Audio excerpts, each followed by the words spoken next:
La Asociación Peruana de Estudiantes de Economía valora las opiniones de los participantes de este programa. Sin embargo, no se hace responsable de ellos.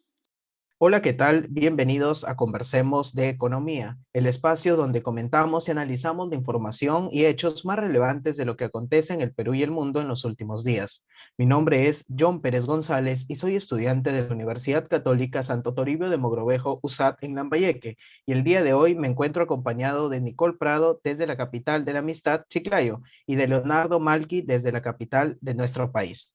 Nicole, coméntanos. Bienvenida. Un gusto participar en Conversemos de Economía y hablar de los temas coyunturales a nivel nacional y bueno, en esta oportunidad también a nivel internacional. Muchas gracias, Nicole, por tu presencia. Como lo mencioné, también nos acompaña en el episodio de hoy Leonardo Malqui. Adelante, Leonardo, te escuchamos, bienvenido.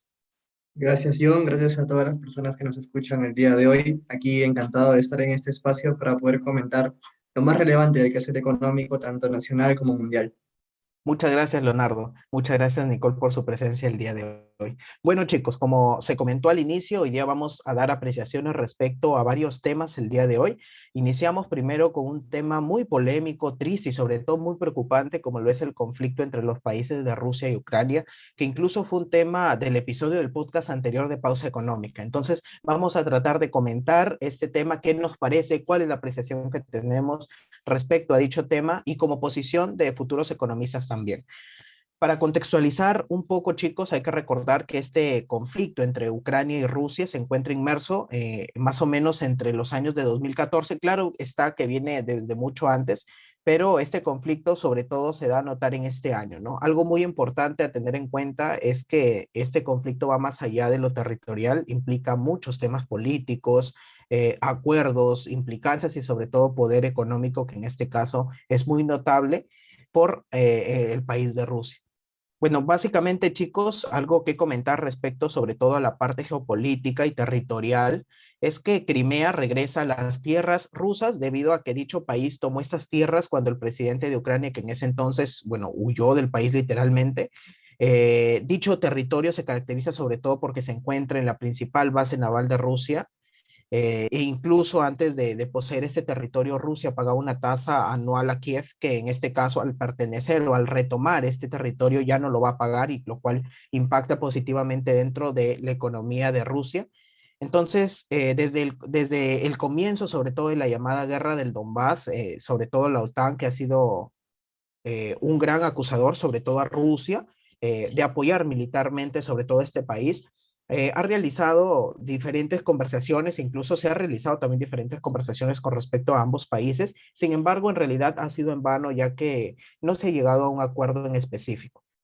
Desde aproximadamente el 2008, la OTAN mencionó que Ucrania ingresaría a lo que es esa alianza atlántica, pero en realidad Rusia se opuso a esto porque no le conviene y es algo que Rusia quiere evitar básicamente. Además, Rusia ha construido un enorme gasoducto, chicos, llamado el Nord Stream 2 desde su mismo país. Es decir, Rusia sobre todo, o sea, desde Rusia hasta Alemania. Ojo, hay que tener en cuenta, chicos, que gran parte del gas que se comercializa desde Rusia se reparte sobre toda la parte de Europa y lo hace por medio de Ucrania. Entonces ahí entra a tallar la importancia del Nord Stream 2 debido a que Rusia podría hacerlo por ahí, por dicho gasoducto, y en donde Ucrania va a tener pérdidas de aproximadamente, según lo que han estimado los economistas expertos, de más de $2 millones al año. Entonces podremos por ahí ver algunas implicancias directas de, en este caso, Rusia con respecto a Ucrania, y que también podría ser un indicio, tal cual lo comentan algunos expertos, para que sea de repente el despliegue de un ataque hacia Ucrania para tomar su territorio, y debido a esto el gas no va a pasar por dicho país, ya que si no, en este caso se optaría por ese gasoducto.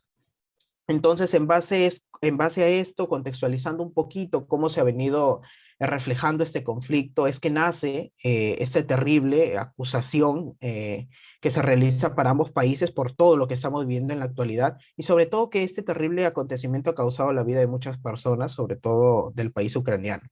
Entonces, ya que conocemos a grosso modo esta parte del conflicto, quisiera saber su apreciación también, chicos. A ver, Leonardo, te escuchamos. Y John, este tema ha estado en el centro de la polémica mundial en los últimos días, ya en las últimas semanas desde que Rusia entró a atacar al pueblo de Ucrania. Y sí, tiene un montón de partes para desagregarlo, como tú mencionas, la parte diplomática, la parte militar, la parte económica también muy importante que seguramente estaremos abordando. Y yo quisiera empezar hablando primero de la parte económica. En la parte económica, como tú lo has mencionado, Rusia ha generado cierta subyugación de recursos en gran parte de Europa, principalmente el que mencionabas es el gas. Y esto es un poco complicado en el panorama actual, ya que hace difícil el tema de las sanciones, el tema de cómo poder dialogar con el gobierno ruso, ya que, por ejemplo, Alemania no puede actuar de forma directa contra Rusia porque Alemania depende del gas ruso. Y no solamente Alemania, sino varios países de Europa también consumen el gas ruso, que está más cerca que el gas que podrían obtener de fuentes como Estados Unidos, o como Latinoamérica o como otras partes del mundo. Entonces, ¿qué sucede aquí? Que en este conflicto ha llevado consigo a que, por ejemplo, grandes proyectos que llevaban el gas de Rusia rumbo a Europa se queden estancados. El caso más emblemático que ha sido en las últimas semanas ha sido el tema del gasoducto de Nord Stream 2. Este proyecto ya estaba llegando a una segunda fase y esta segunda fase fue sancionada por el gobierno de Alemania debido al ataque inminente que iba a dar Rusia contra Ucrania. Y eso ha hecho que, por ejemplo, la empresa que estaba haciendo este gasoducto que iba a pasar se declare prácticamente en quiebra porque no puede pagar las obligaciones que tiene en el futuro y esta quiebra ha ocasionado que tenga problemas económicos y eso como consecuencia ha traído más problemas diplomáticos de los que había, ¿no? Entonces, el plano económico sí es cierto que existe una gran dependencia de alguna parte estratégica de recursos rusos por Europa y que es como consecuencia de que este conflicto pueda mermar algunos países que están en Europa. Efectivamente, Leonardo, tal cual tú lo mencionas, se ve sobre todo, ¿no? Paralelamente distintos aspectos que de alguna u otra forma implican o tienen implicancia dentro de este conflicto. Y si bien Rusia depende de los ingresos procedentes de Europa, como se menciona, los europeos también dependen del gas y del petróleo ruso. Entonces, puede que incluso esto último sea todavía mucho más difícil de reemplazar de reemplazarse en el corto plazo. Entonces, desde ahí ya vemos algunas implicancias que en este caso de alguna u otra forma tienen afectación a nivel global y también vamos a comentar algunas afectaciones que tiene, bueno, en relación a nuestro país y cómo puede ser aprovechado también, ¿no? Nicole, ¿algo que comentarnos también al respecto? Sí, justo de lo que hablaba Leonardo y también tú, John, con tus comentarios acerca del gas por parte de Rusia, a Europa y cómo podríamos aprovecharlo desde nuestro país, es que se generan ciertas oportunidades, ¿no? Como país, puesto que encontraríamos un nuevo nicho de mercado, el cual podría ser el mercado europeo con nuestro gas de camisea para los distintos países como Alemania, Polonia y otros que consumen el gas en el periodo de invierno con distintos fines como los industriales. Al mismo, al mismo tiempo, otra oportunidad que se podría generar para nuestro país es la producción bélica, puesto que en esta se necesitan minerales, como la materia prima que es producida o posee Perú y Chile. En específico, aquellos como el hierro y el cobre. Además que esto sería beneficioso para nosotros porque el precio de estos productos en estos conflictos suelen dispararse tal y como lo ha hecho el precio del petróleo. Perfecto, perfecto, Nicole. Sí, tienes mucha razón en realidad. Bastantes economistas expertos en el rubro, los medios de comunicación también y sobre todo fuentes confiables han afirmado que de alguna u otra forma esto podría ser provechoso para el Perú. Ahora, hablamos de un impacto que en este caso yo creo, desde mi punto de vista, que debería ser un impacto indirecto y creo que es así. Ahí también quiero, chicos, que ustedes comenten. Lo veo como un impacto indirecto para el Perú porque el lazo comercial que nosotros mantenemos con Rusia en realidad es súper bajo y nos vamos un poco a las estadísticas y a las cifras, sobre todo que mantenemos, a las cifras macroeconómicas de nuestro país. Las exportaciones que tenemos con Rusia, sobre todo, son menos del 1% y las importaciones un poco más del 1%. Entonces estamos hablando que de alguna u otra forma la implicancia que puede tener Perú con Rusia es un poco corta, es un poco baja, entonces el impacto desde mi punto de vista podría ser mucho más indirecto. Ahora, en cuanto a lo que tú mencionas, Nicole,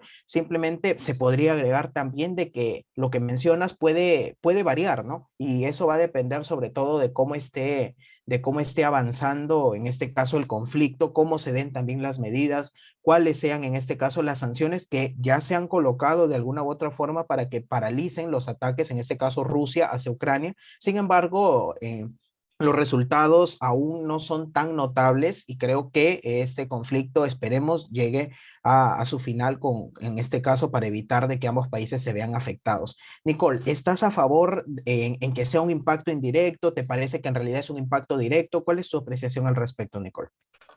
Al respecto, creo que todo esto dependerá en cómo se desarrolle el conflicto, las sanciones que se den y la respuesta del gobierno ruso ante estas sanciones.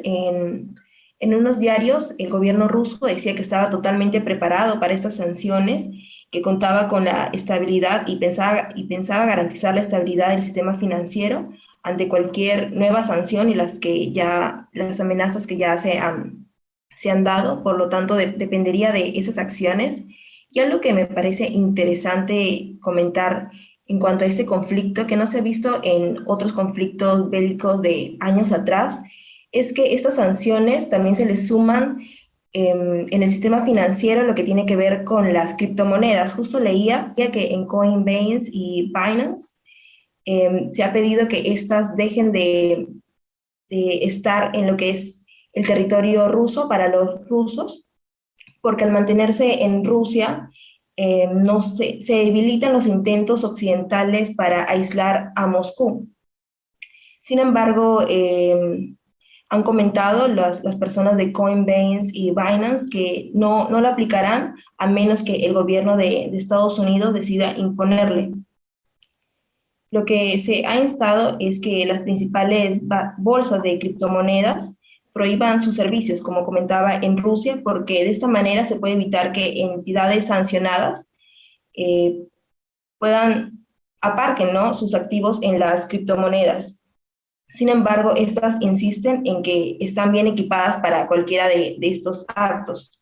En cuanto al precio del Bitcoin, este se ha disparado tras la invasión de Rusia a Ucrania, puesto que los habitantes de estos países están buscando almacenar y mover el dinero en criptomonedas, las cuales son anónimas y descentralizadas.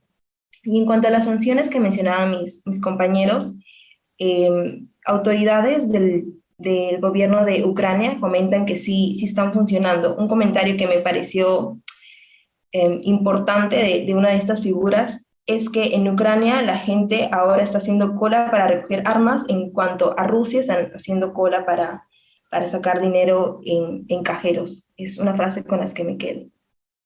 Efectivamente, Nicole, tal cual tú lo mencionas, estamos hablando de un país potencia, estamos hablando de también países europeos que en este caso conocen muy bien y sobre todo tienen conocimiento de la alta volatilidad y de lo que implica también la demasiada inseguridad en relación a criptomonedas y el Bitcoin, tal cual lo mencionas.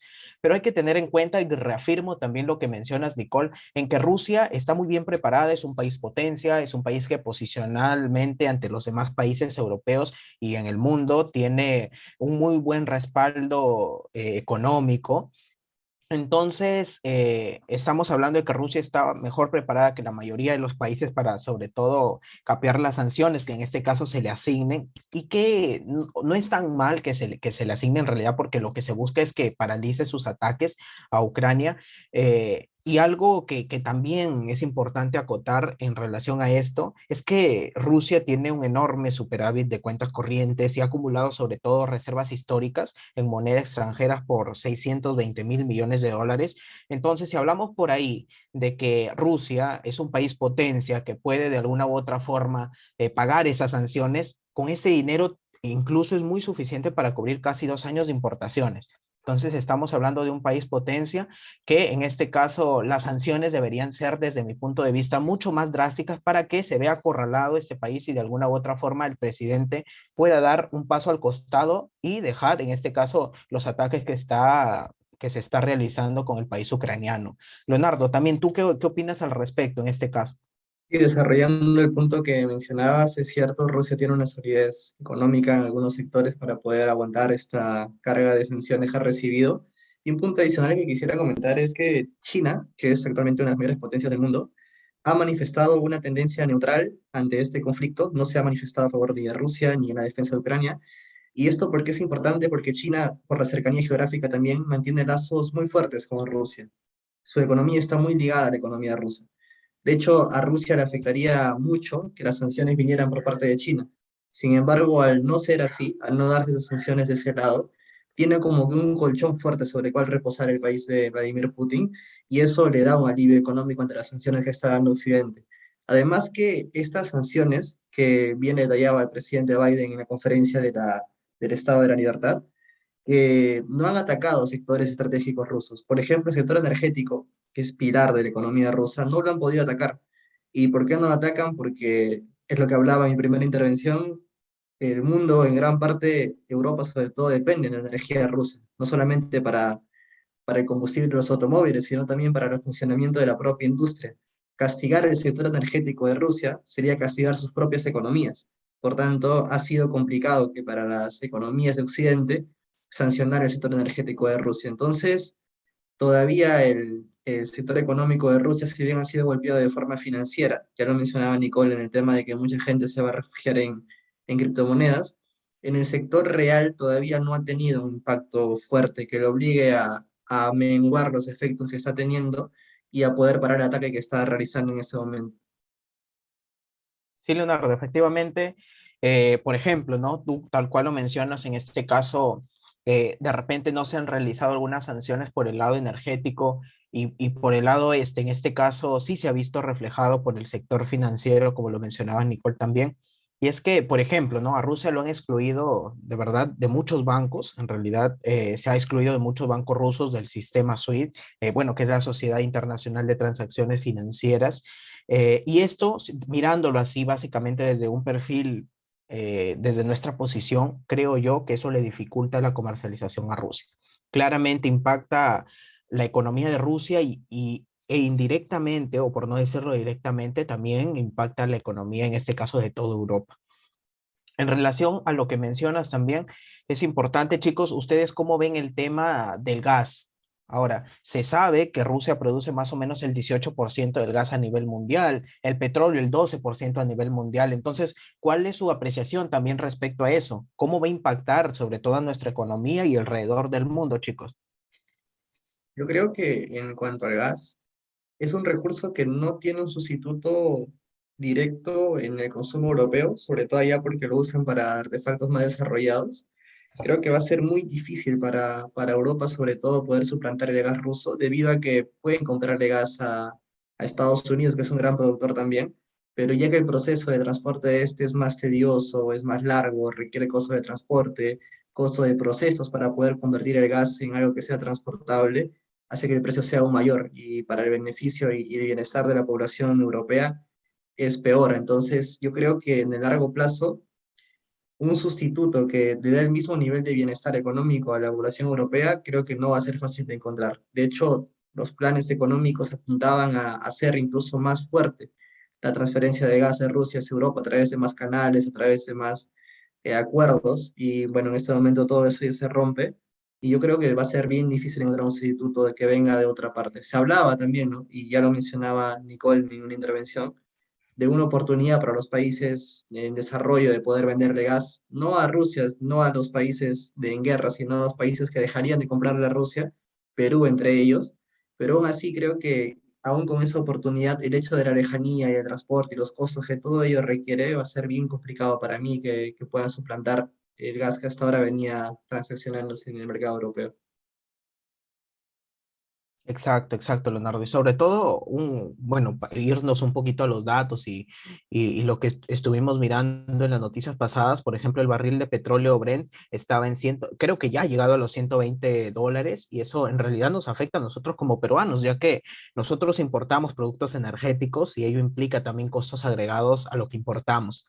La gasolina, por ejemplo, también se espera que suba su costo, en este caso del gas, la gasolina como tal cual lo menciono, así como nosotros también importamos trigo para cocinar el pan o la soya de repente, ello también tiene alguna otra forma implicancia negativa para la economía peruana porque se da sobre todo una subida de los precios repentinos que de alguna u otra forma afecta el bolsillo de los peruanos.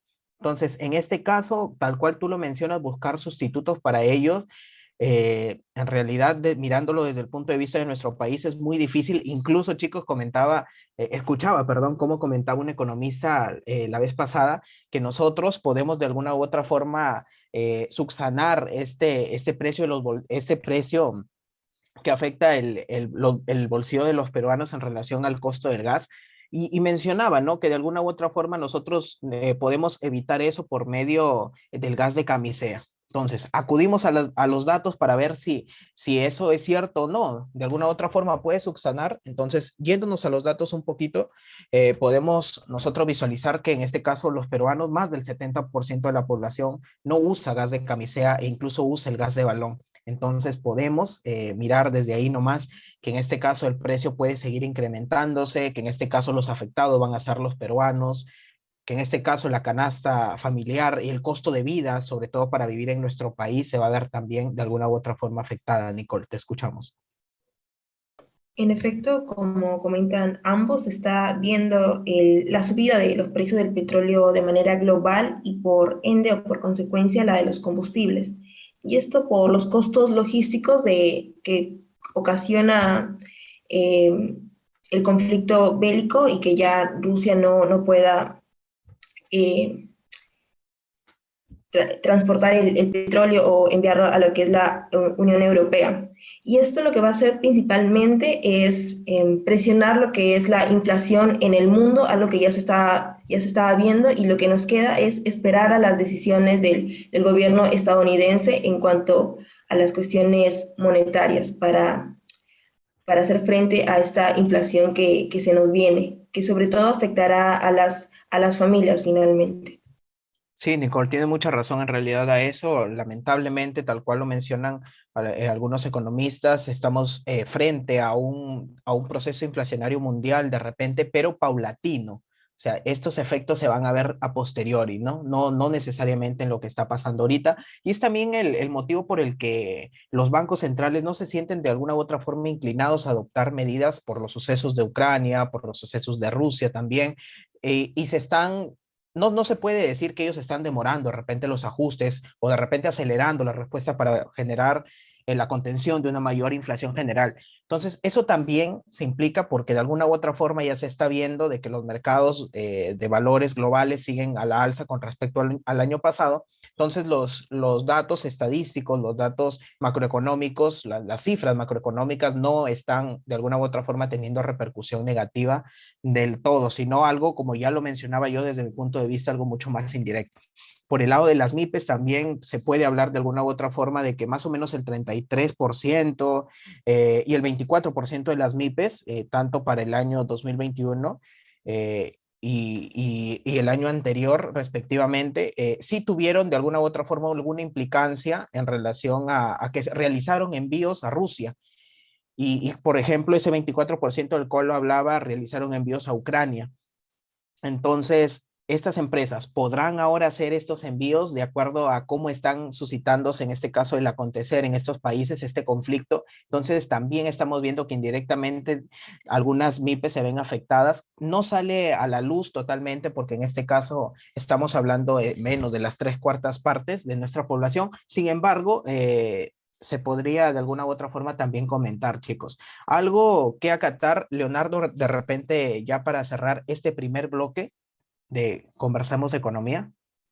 Realmente mencionar que en cuanto a los mercados financieros, algo sorprendente que pasó en los últimos días fue que Banco de Suiza, que normalmente manifestaba una neutralidad absoluta en cualquier conflicto bélico entre países, esta vez sí se pusieron del lado de Ucrania y congelaron las cuentas rusas también en esos bancos, ese país.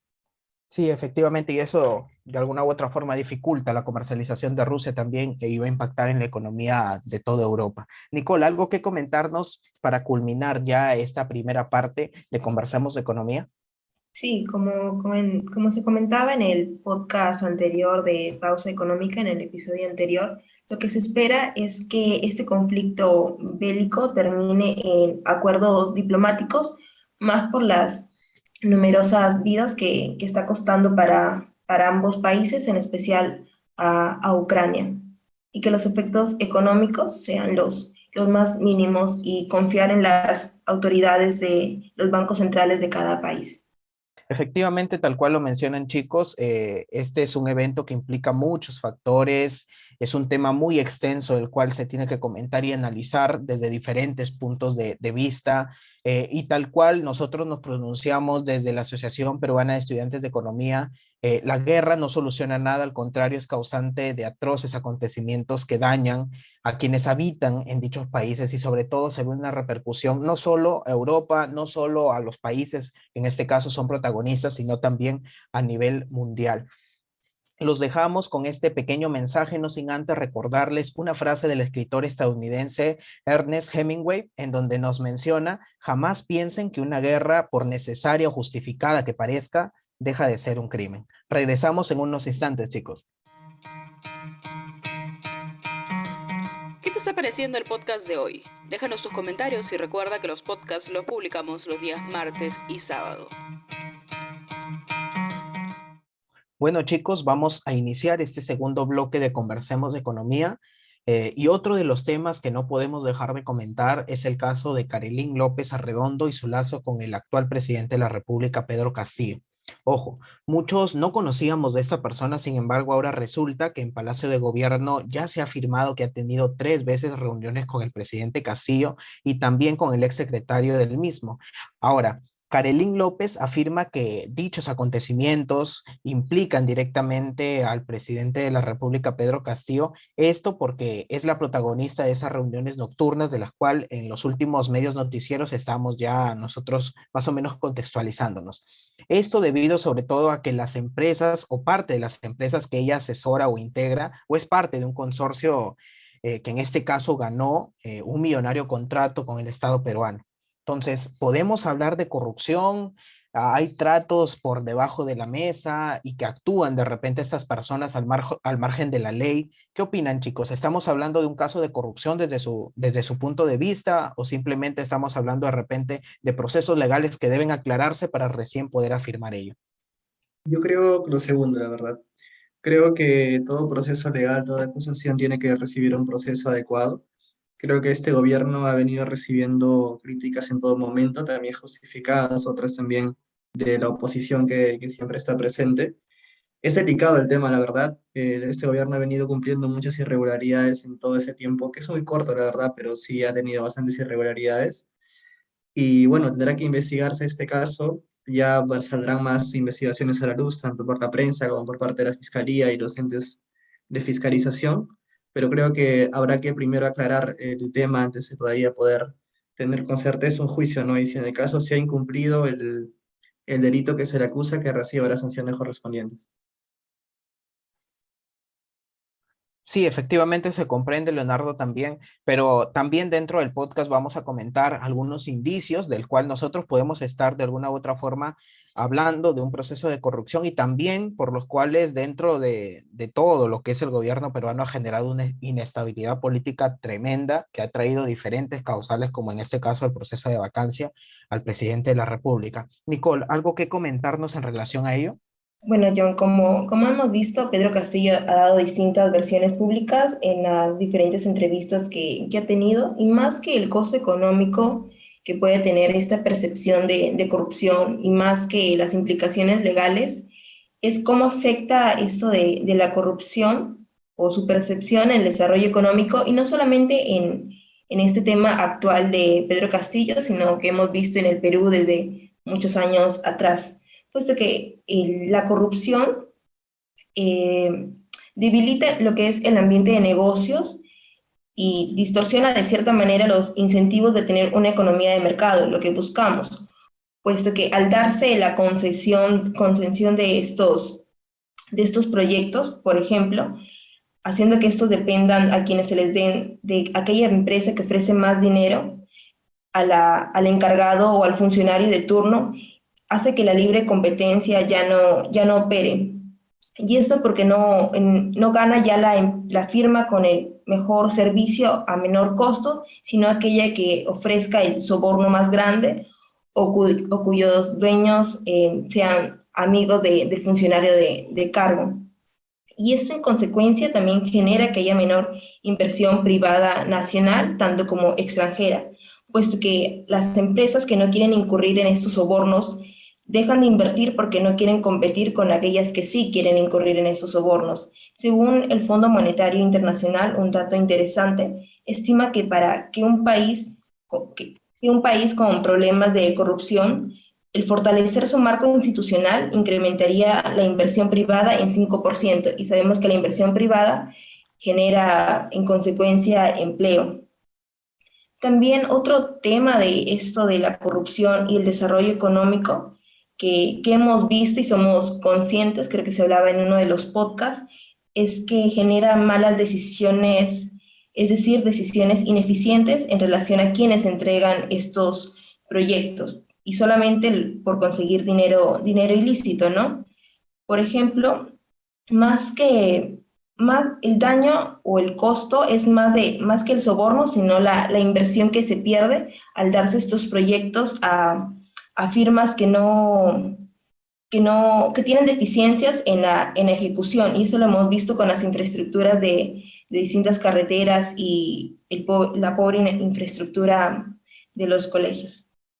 Sí, Nicole, y eso se ve sobre todo, tal cual lo mencionabas, y recae sobre todo en lo que es el fortalecimiento del marco constitucional político que tenemos como imagen, buscar de alguna u otra forma generar seguridad, no solo a las empresas nacionales, sino también internacionales, algo que impacta positivamente a lo que es el PBI, y sobre todo evitar que dentro del marco peruano, del marco internacional, seamos vistos como un país que de alguna u otra forma tiene falencias en cuanto a su régimen político y genera sobre todo corrupción, que en este caso desestabiliza los indicadores de nuestro país, sobre todo tiene una gran afectación en lo que es la incertidumbre política que genera. Leonardo, ¿cuál es su apreciación al respecto también? Quisiera que también un poco nos ahondes en el tema de por qué en este caso para ti no estaríamos hablando directamente de un proceso de corrupción o cuál es tu apreciación también respecto al tema, Leonardo. La denuncia creo que claramente es de un tema de corrupción. Creo que viene directamente sobre el Ministerio de Transportes y Comunicaciones. Ese sector tiene actualmente un presupuesto asignado alto debido a que existen obras grandes como por ejemplo el muelle que se está haciendo en la parte norte de Lima, la construcción de la segunda etapa de la línea 2 del Metro de Lima, y hay otras obras más que están en vivo. Entonces el dinero que recibe este ministerio actualmente es muy grande y justamente se presta para los intentos de corrupción, para la malversación de fondos y también para la ineficiencia. Creo que la denuncia es claramente de corrupción, creo que debe ser investigada. Y bueno, esto también trae consigo un problema colateral económico, ¿no? Porque se sabe que el gran problema de nuestro país es el tema de la brecha de infraestructura que existe. La verdad, grandes problemas económicos que tenemos se derivan solamente de ese detalle. Fuera de Lima, las condiciones de infraestructura son casi muy poco desarrolladas. Y esto, si no se concretan estas obras, definitivamente esta brecha va a seguir. Los canales de comunicación, que son los que conectan a los mercados, van a seguir ampliándose y va a llevar a que el país siga estancado en ese detalle. Porque, ¿cómo es un proceso cuando se abre una denuncia de corrupción? Las obras involucradas en procesos de corrupción tienden a paralizarse, tienden a abrirse las investigaciones, las obras se congelan, el sector público tiene que hacer un montón de trámites burocráticos para poder salvar la obra, entonces pasan meses, incluso pasan años y la obra sigue paralizada. Y esto, como lo menciono, hace daño al tema del país en cuanto a la inversión pública de forma directa.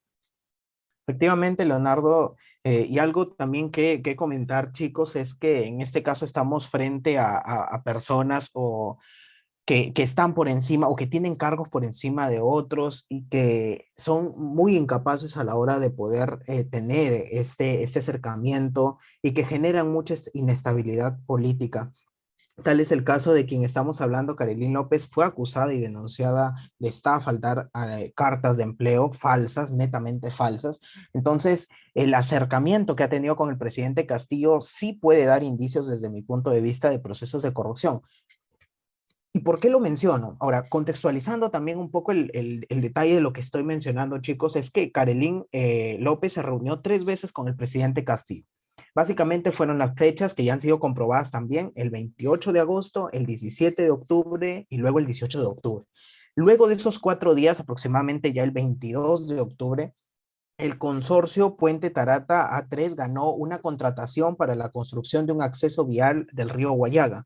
Ahora, ¿cómo es que se vincula eso? Y es que en este caso, Carolyn López eh, tiene o asesora a una empresa. Y esa empresa de la cual ya habíamos comentado, bueno, que también es importante que se comente, que es Termirexad, que es una empresa que Carolyn López actualmente asesora en consorcio con otras firmas, claro está, que incluso también ganó contratos en el gobierno del expresidente Vizcarra. Entonces, esa empresa de la cual ya les estoy comentando también, que es Termirexac, integra una de las empresas que pertenecen a ese consorcio y que claramente tiene como asesora a Carolyn López Redondo. Ojo, estamos hablando, Carolyn López Redondo se reúne con el presidente Castillo. 4 días después, estamos hablando de que esa empresa que pertenece al consorcio, que en este caso se le da la contratación para la construcción del acceso vial del río Guayaga, sea de alguna u otra forma viable. Entonces, esos indicios son producto de su mismo accionar y son de realidad muy notables para que en este caso estemos hablando de alguna u otro tipo de corrupción. Coincidencia es algo que se debe de, en este caso, comprobar, y instamos también en este caso a las autoridades a que puedan llegar al fondo de esto. Además, Carolyn López trabajó sobre todo en el Ministerio de Transportes y Comunicaciones durante el segundo gobierno aprista, y vamos por un lado del tema de las aportaciones, ¿no? Una persona que aporta de repente a un partido político, a alguna campaña en este caso, eh, muchas veces se ha comprobado que se realiza con algunos fines que van más allá de lo político, que van más allá de lo económico, que van más allá de lo humanitario, sino más bien por fines personales, netamente personales. Entonces, por ejemplo, en el 2014, Carolyn López aportó 14.160 soles en especies a la campaña de Cornejo, que en este caso era la campaña de Lima. Por ejemplo, en el 2016 aportó 18.000 soles de donación al partido en este caso, la presidenta de Fuerza Popular, Keiko Fujimori. Entonces, estamos hablando de una persona que ya tiene o ya tiene un currículum que en este caso no ha sido muy favorable, ha sido producto de investigaciones de estafa, de denuncias. Entonces, ¿qué hace? Reuniéndose con el presidente Castillo. ¿Y qué hace en este caso? El contexto de lo que se ha conversado en esa reunión interna que han tenido no se conoce. Sin embargo, los indicios de que se le dé de alguna u otra forma la contratación en ese caso, el consorcio, y de la cual ella pertenece a una de las empresas que están dentro de ese consorcio, hacen pensar que estamos frente a un proceso o algún caso de corrupción, chicos. Ahora, ¿qué es lo que genera? No sé si ustedes de repente tienen alguna idea en relación a lo que genera inestabilidad política de repente, chicos. Sí, pero antes yo quería mencionar algo que creo que no se ha hablado mucho en los últimos días. En la campaña de Pedro Castillo, la campaña presidencial, el partido de Perú Libre, cuando se hace una investigación de financiamiento que recibía, se pudo ver que los canales, esto fue una investigación que hizo el comercio, pero una segunda vuelta, que los canales de financiamiento de Perú Libre venían de gente que era muy cercana y que eran trabajadores del gobierno regional de Junín, que aparentemente tenían una cuota del partido que tenían que pagarle de sus salarios que tenían en el gobierno regional. Esto lo hacen muchos partidos políticos, eso es una práctica que parece ser común en muchos funcionarios públicos.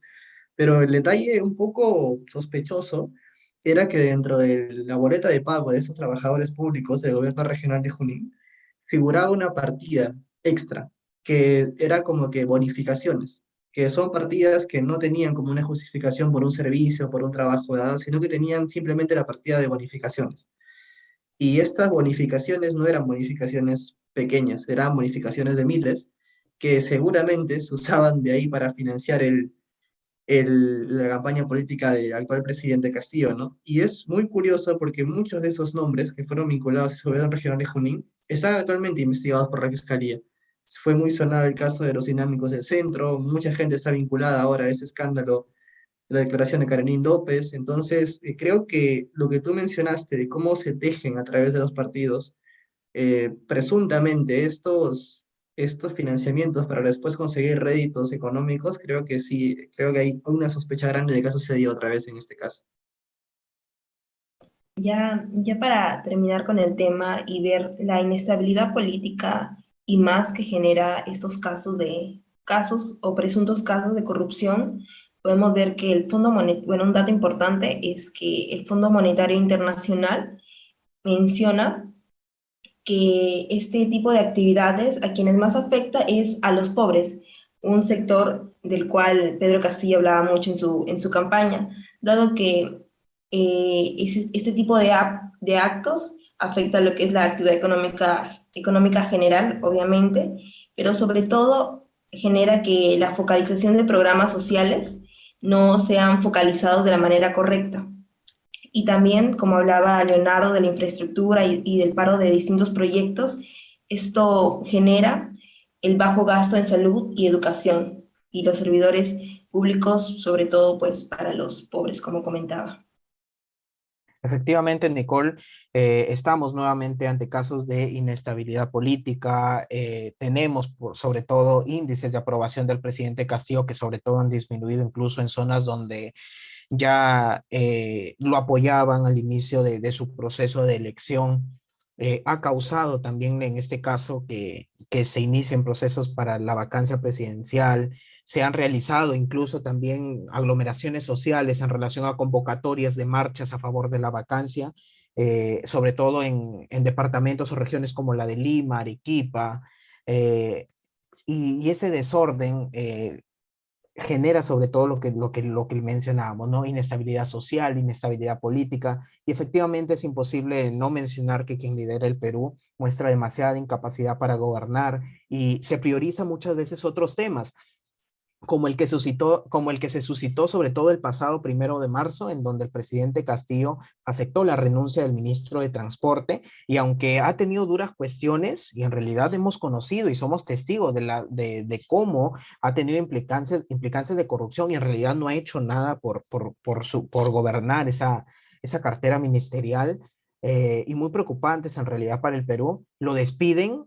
con bandas y en este caso mariachis. Entonces estamos hablando de que muchas veces no se ve el gran impacto que genera ello, se prefiere de repente realizar otras cosas. El presidente Castillo está tomando acciones que de verdad dejan mucho que pensar.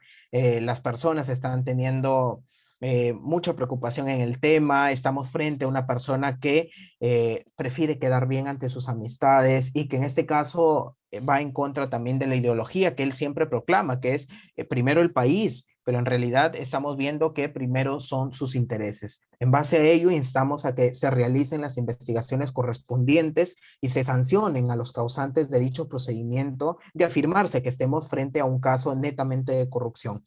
Con esto terminamos este segundo bloque que ha sido sujeto del tema netamente de corrupción. Antes de regresar con este último bloque, los dejamos con esta pequeña mención. Recuerda seguir las normas establecidas por el Gobierno Central para la prevención y lucha contra la COVID-19. Si aún no estás vacunado, acude al centro de vacunación más cercano de tu localidad.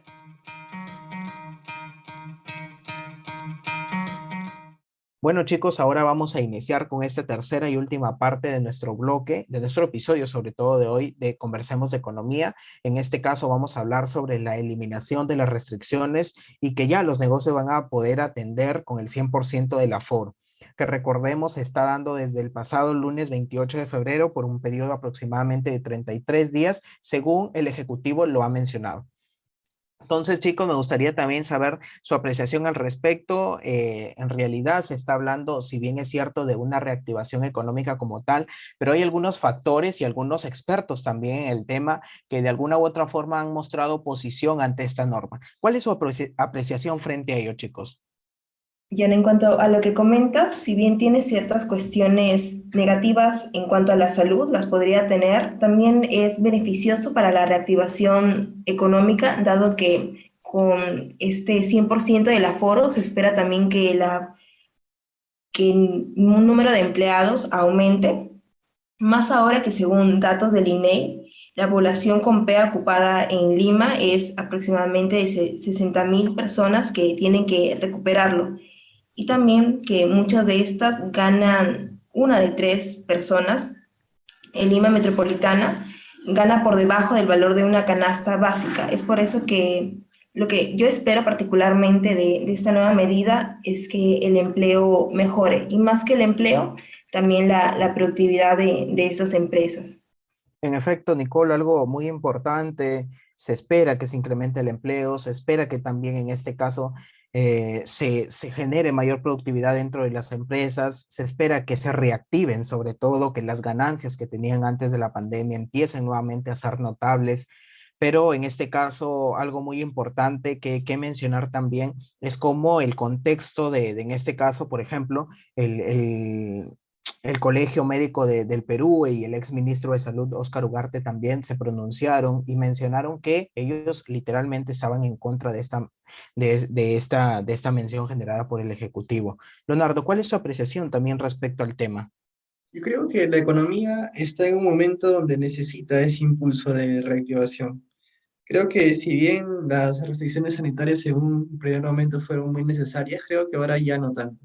Creo que ya con las campañas de vacunación que se han ampliado bastante, con también los medicamentos que se han ido desarrollando, ya las personas tienen una noción de cómo cuidar su salud. Y creo que en el ejercicio de su libertad, cada persona debe decir exactamente en qué lugar acudir, en qué lugar trabajar. Entonces, a mí, yo particularmente estoy de acuerdo con la medida. Creo que es importante que se relajen ya las condiciones para que las empresas puedan funcionar. De todos modos, creo que se deben evitar las grandes aglomeraciones, que se deben dar las condiciones necesarias, como las condiciones de higiene, mantener un poco el distanciamiento en un lugar, poner los estándares mínimos de calidad para el funcionamiento. Pero creo que cada persona, como repito, puede hacer eso por propia voluntad. Creo que el gobierno no tiene necesidad en este momento donde la pandemia no está, al menos en cuanto a tasa de mortalidad como antes. Si bien el contagio está todavía a un nivel elevado, creo que la mortalidad ha bajado. Entonces considero que es una medida importante para que de esa manera puedan reactivarse varias empresas, sobre todo las empresas pequeñas que necesitan ese impulso para poder seguir sosteniendo sus ingresos y por tanto poder aguantar el capital que están utilizando. Así que yo estoy de acuerdo, la verdad, con esa medida. Pero sí entiendo también la crítica que le hacen por otro lado. Claro, claro, sí, siempre es bueno analizar sobre todo esa contraparte, ¿no? Ahora, no necesariamente, y algo que también le debe quedar muy en claro a las empresas, es que no necesariamente un aforo del 100% significa que el lugar estará repleto de personas. En este caso, las restricciones aún se mantienen, por ejemplo, el metro de distancia, las restricciones sanitarias que se toman para la contención de la COVID-19 aún siguen vigentes. Incluso algo que mencionar también ahí es que salió hace unos días un comunicado que en este caso es muy falso, pero que de alguna u otra forma buscan malinformar a la población en el que se decía que ya no se estaba permitiendo o ya no es obligatorio el uso de la doble mascarilla y también el carnet de vacunación. Entonces, esos temas que en este caso gente malintencionada lo realiza para desestabilizar sobre todo este proceso de contención, también son importantes que mencionar y deben tener en cuenta las empresas que un aforo del 100% no significa tener un lugar repleto de personas, ¿no? Siempre manteniendo el metro de distancia, siempre manteniendo las medidas sanitarias posibles para en este caso evitar que se propague la COVID-19. Y tal cual lo menciona Leonardo, sí estamos ya en un proceso donde conocemos ya cuáles son las medidas que debemos tomar como población para de alguna u otra forma contener al COVID-19. Estamos frente a un proceso de vacunación que en este caso es estable, pero, por ejemplo, ¿no? El vocero de la Organización Panamericana de la Salud subrayó que la decisión de introducir o de repente levantar esas medidas deben basarse sobre todo en una evaluación situacional de la intensidad de la transmisión y de la capacidad del sistema de salud para responder. Entonces, ¿cómo es nuestra capacidad del sector salud?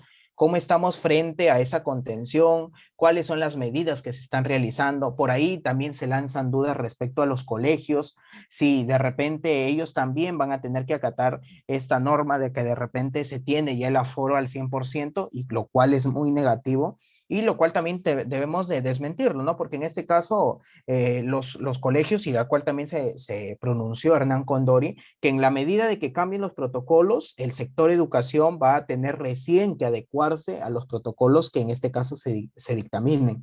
Entonces es por ello que esta medida implica algunas otras restricciones, como por ejemplo que los niños a partir de, o bueno, menores de 12 años de edad, tengan restricciones para el ingreso a los espacios públicos, a las playas, de repente incluso también al transporte aéreo e interprovincial.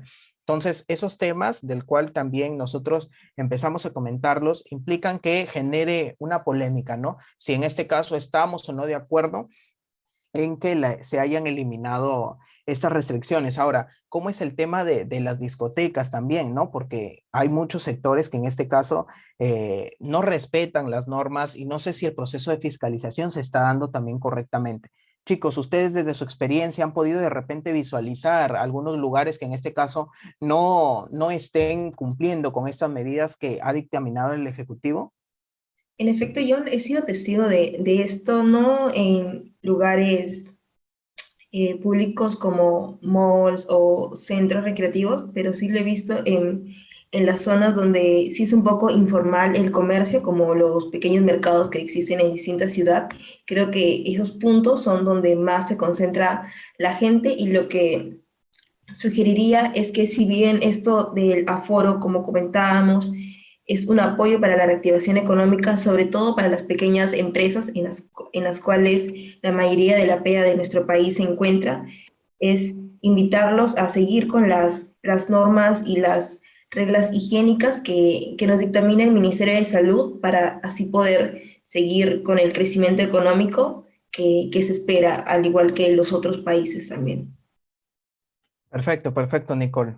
Y algo que también mencionar, chicos, es que en este caso seguimos, ¿no? Con el uso obligatorio de la doble mascarilla y de la prohibición también de las reuniones sociales. Leonardo, te escuchamos.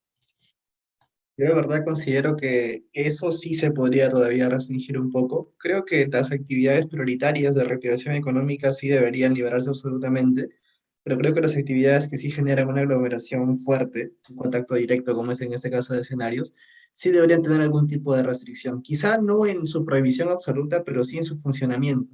Sí se pueden como que establecer protocolos específicos y que la fiscalización en esos casos sea muy alta, porque esa clase de entornos definitivamente genera un gran riesgo para el contagio. Sí, Leonardo, y también reafirmando también lo que menciona Nicole y lo que dices tú, ¿no? Tenemos, si bien es cierto, cosas positivas, la reactivación económica del país, recae sobre todo positivamente en las MIPES, debido a que estas fueron muy golpeadas con las restricciones, y de alguna u otra forma también se acomodaron a las medidas dictadas por el Ejecutivo ante la propagación de la COVID-19. Si bien es cierto, los aforos vuelven a una normalidad paulatina, sugerimos que las personas sigan manteniendo el mayor cuidado posible para evitar los contagios de la COVID-19. Esto aún no ha terminado. Estamos como ciudadanos de alguna u otra forma buscando soluciones a priori para que se puedan de alguna u otra forma todos los sectores reactivar. Sin embargo, debemos respetar las fechas de vacunación, debemos respetar y acudir también a los centros de vacunación para proceder con el accionar y poder vacunarnos, la cual se ha visto que sobre todo ha evitado que el porcentaje de defunciones en nuestro país disminuya, y también en el mundo. Y en este caso busquemos esa contención por ese lado, ¿no?